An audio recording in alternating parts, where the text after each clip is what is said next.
Yeah. Hi everyone, Quick the Vid Tano here, the internet's busiest music nerd, and it's time for a review of this new Jack Harlow album, That's What They All Say. This is the commercial debut album from Kentucky rapper Jack Harlow, who a year ago didn't seem to be that much of a factor, but then suddenly hit it big off of the viral What's Poppin' single earlier this year. Then we had the Big Name remix, as well as the XXL Freshman cover. Things seem to be snowballing faster right now than they ever have for Mr. Harlow, which in a way makes it look like he's one of the newest and most exciting faces in rap, when in reality he's been dropping mixtapes for years now. And over that course of time, I've been pretty unimpressed with nearly everything Jack has put out. Even his Sweet Action EP that dropped earlier this year just felt like a hit of Ambien. And creatively speaking, in the short time between then and now, I didn't go into this record anticipating that a whole lot had changed.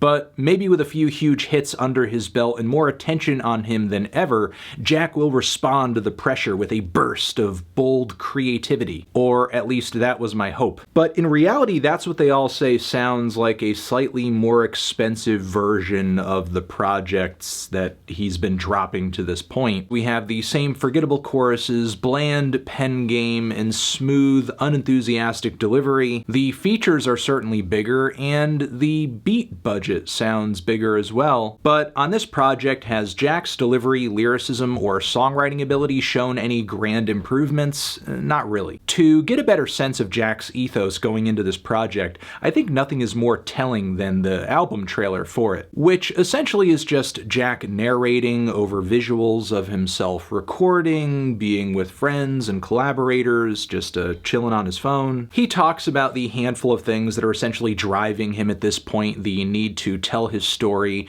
represent where he's from, and this competitive spirit he has that makes him want to have it all. He wants to reach the top. But his desire to do that manifests itself on this project in some very obvious and surface level ways. What Jack tries to do to reach the top isn't improve his skill, forge a new sound, or even write the hardest banger. If that was his MO, I think he wouldn't allow the features on this project to best him so easily. It seems more like his plan at the end of the day is to blend in with whatever is popular or relevant as much as he can, effectively ride the wave of what's already hot, and produce as much Spotify playlist fodder as possible. Because honestly, if I had to tell you 3 or 4 things that definitively make a Jack Harlow song, or I guess explain his rap style, I just couldn't. Much of the time I'm not even sure he knows, as there are lots of derivative songs on this project. Like on 21C Delta, the second half of which sounds pretty much like a Drake song, then the following Funny Seeing You Here, which really sounds like a Drake song, with its moody and spectral vocal samples riding a smooth trap beat, on top of which Jack drops these introspective bars that sound personal and sad, but honestly read like the script of a bad soap opera. Also, that one bar on here, step into my world just like Narnia. I'm good. Then with the track Already Best Friends featuring Chris Brown, the first sung verse on this track from Jack, I didn't even know it was him at first. I thought it was Chris Brown having a rough day. I did not know Jack had it in him to try to attempt these really off, nasally, garbage R&B leads. Just because Chris Brown is on the track, it does not mean that you need to do this. Just the more I listen to this, the less it feels like Jack Harlow really has a direction at this point in his career, or even like a sense of taste. If he did, at the very least, I think he'd be putting a twist or something on the sounds and ideas that he's borrowing here, or at least like choose some more interesting instrumentals. The track Creme, for example, what is this faux melancholy beat with the flute calling out in the background? I don't know, it's really like on some My Heart Will Go On type shit. I really don't get the appeal. Then Face of My City sounds like it's trying to be a banger, and yet it's coming off just a little too quiet. The vocals ride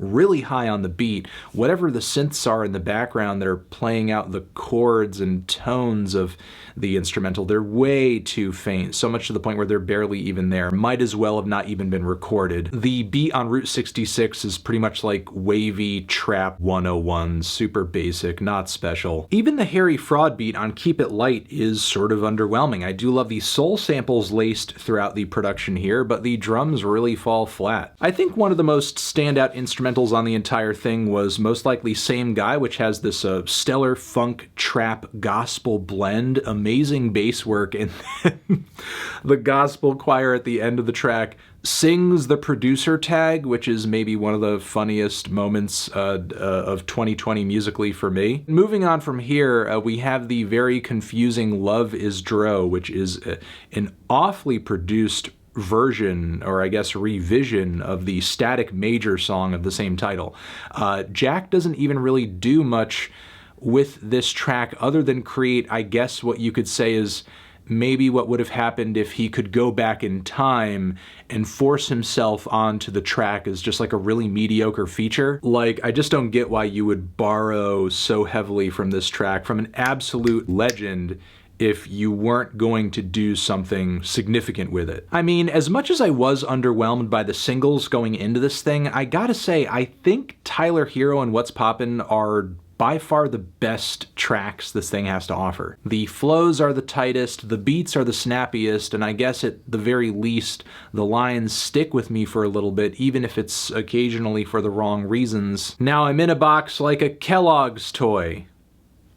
What a simile. In total, I'm not really sure what to say to sum this record up. It's pretty in one ear and out the other, low impact, low substance. But in a way, I guess Jack does radiate this very calm, cool energy over a series of pretty inoffensive instrumentals. The vibe he has going on with this record is almost like that of a really cool high school senior. But the appeal of that only lasts for so long. So the real question is, creatively, will Jack graduate to anything else in the near future? Because if he doesn't want to go down as this generation's Azure Roth, he needs to. Feeling a light to decent 4 on this one. Tran, Zishan, have you given this album a listen? Did you love it? Did you hate it? What would you rate it? You're the best, you're the best. What should I review next?